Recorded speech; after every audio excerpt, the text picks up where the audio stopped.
Alright, what is up everyone? Welcome back to the channel. My name is Chris and today I'm back with another video here. So, Flyers lose 5-2 to the Toronto Maple Leafs here in Game 10 of the season.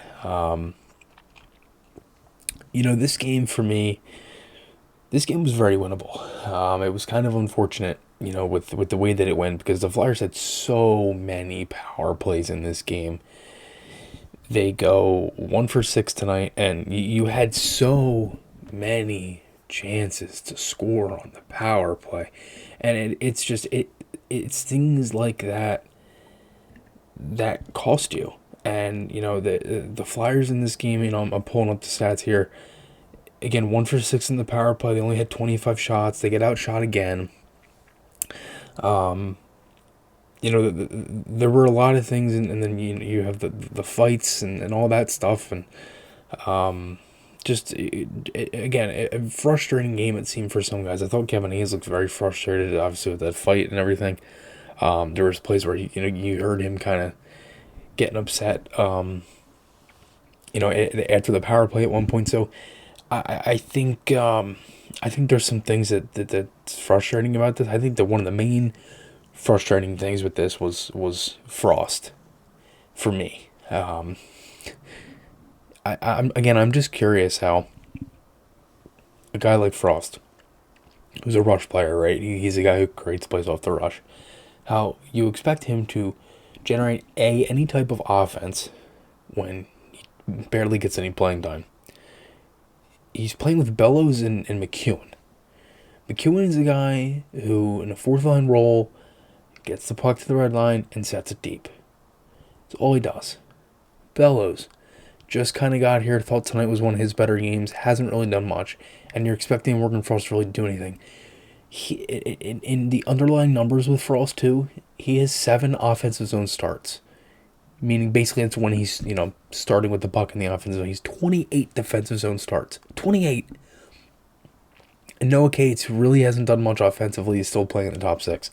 And Frost gets scratched in his hometown where his family probably would have been watching this game tonight. I don't get it.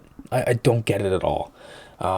It's not fair. It really isn't. Some guys clearly have a longer leash than others, and I really don't get it.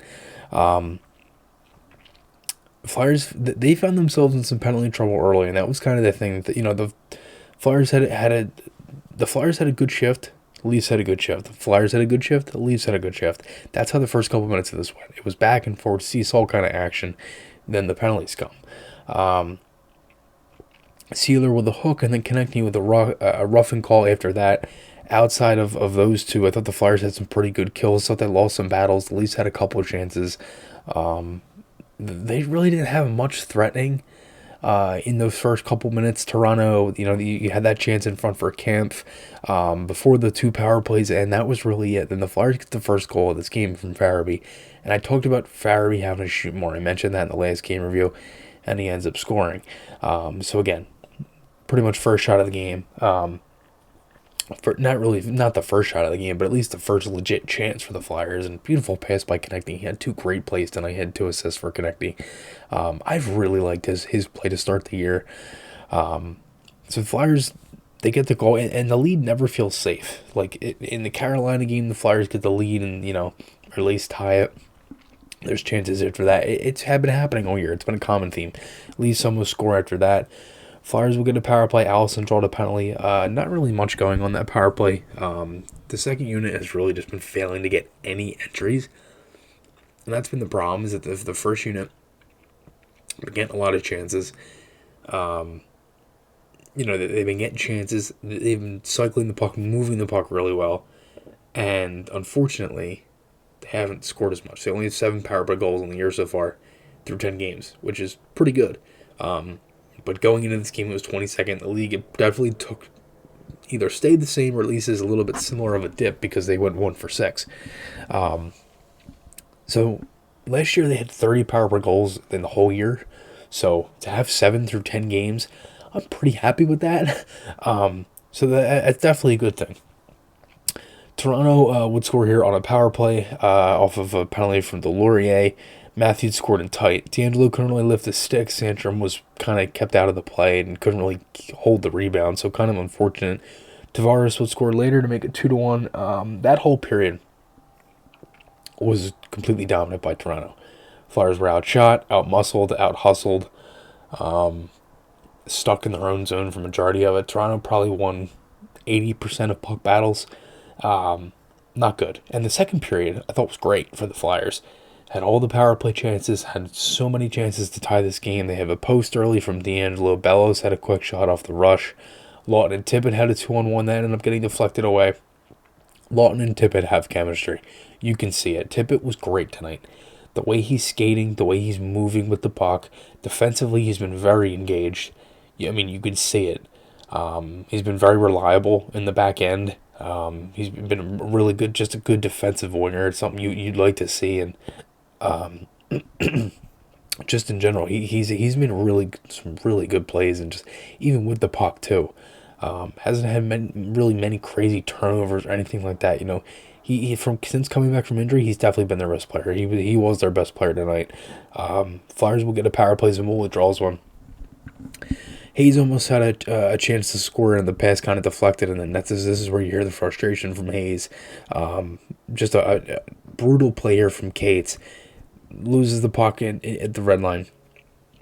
Nylander jumps on it, splits in between Sanheim and Ristolainen, and then gets a chance.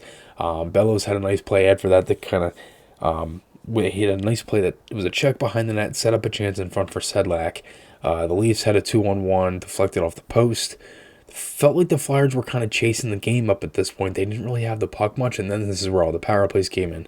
Sedlak draws one. McEwen would draw one. Nylander would have one later on a high stick.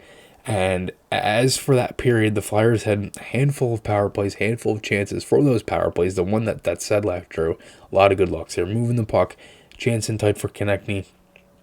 He just completely fanned on it. Allison had one off the rush. A couple minutes later, first unit did nothing. Second unit really couldn't even get anything going. Later in the period, the one that carries over to the third, they had a couple chances off the wall.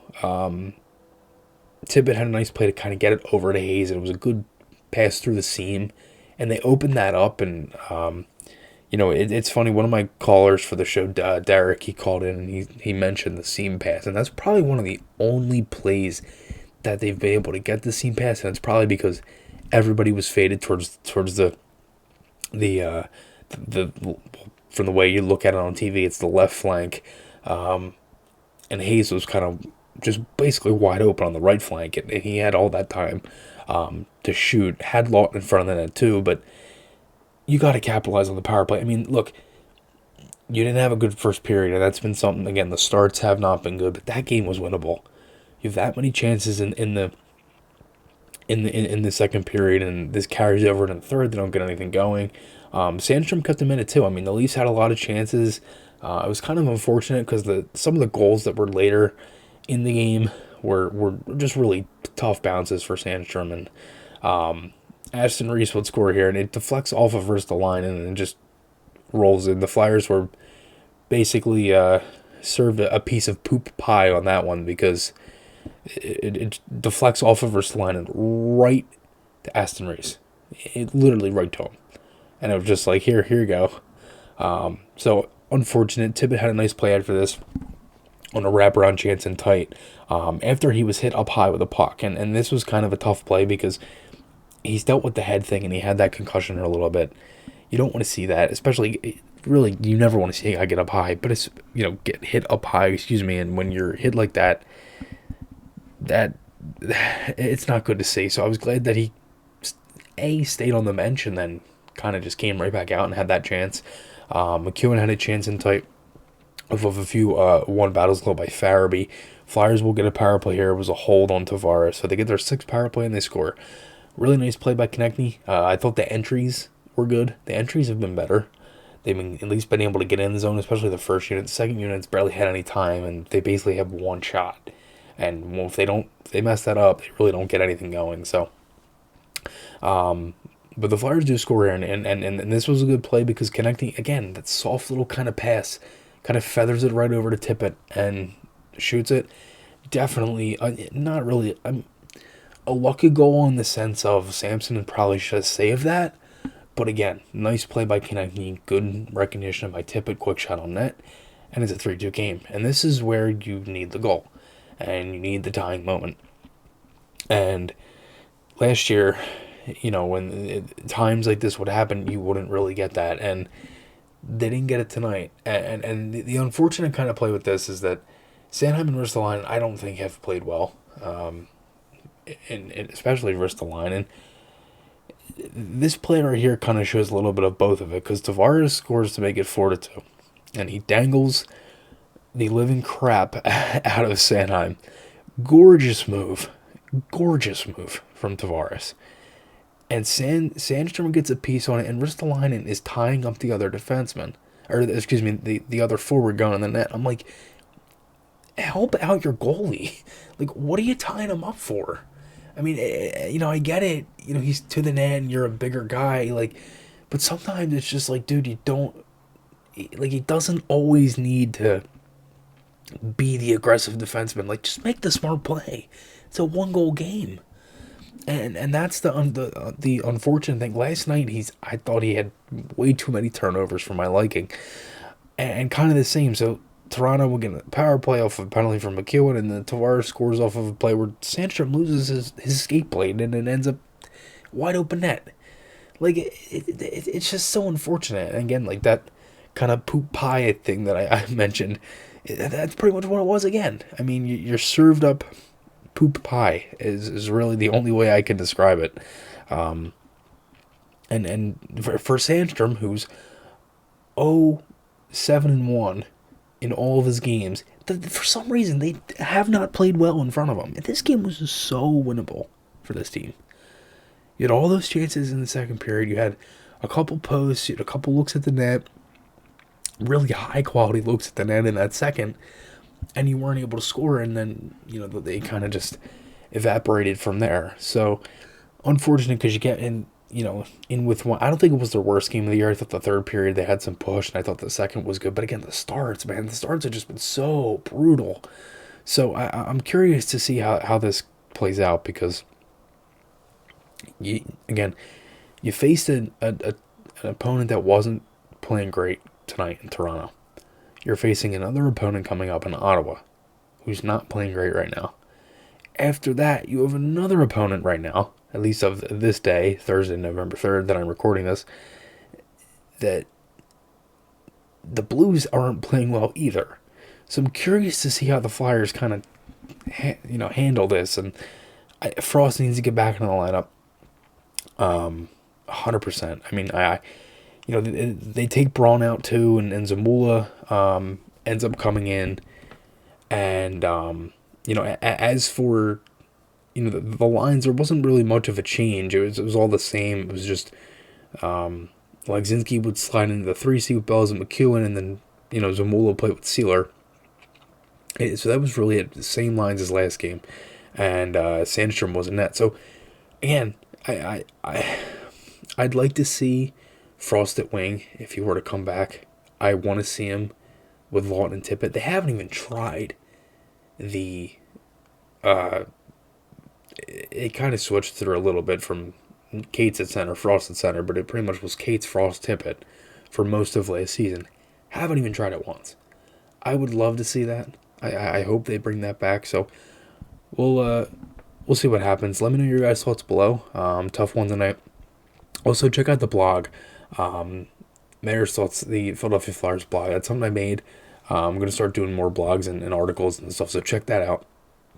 I'll put a link to that on the channel, so you can check that out if you'd like, and I'll have a lot more content on there as well. So, again, check out the podcast, the Flyers Fan Club, all that stuff. Thank you guys so much for watching, and again, we're on the road to 2K, so hit that subscribe button if you liked this video. I'll talk to you all again soon.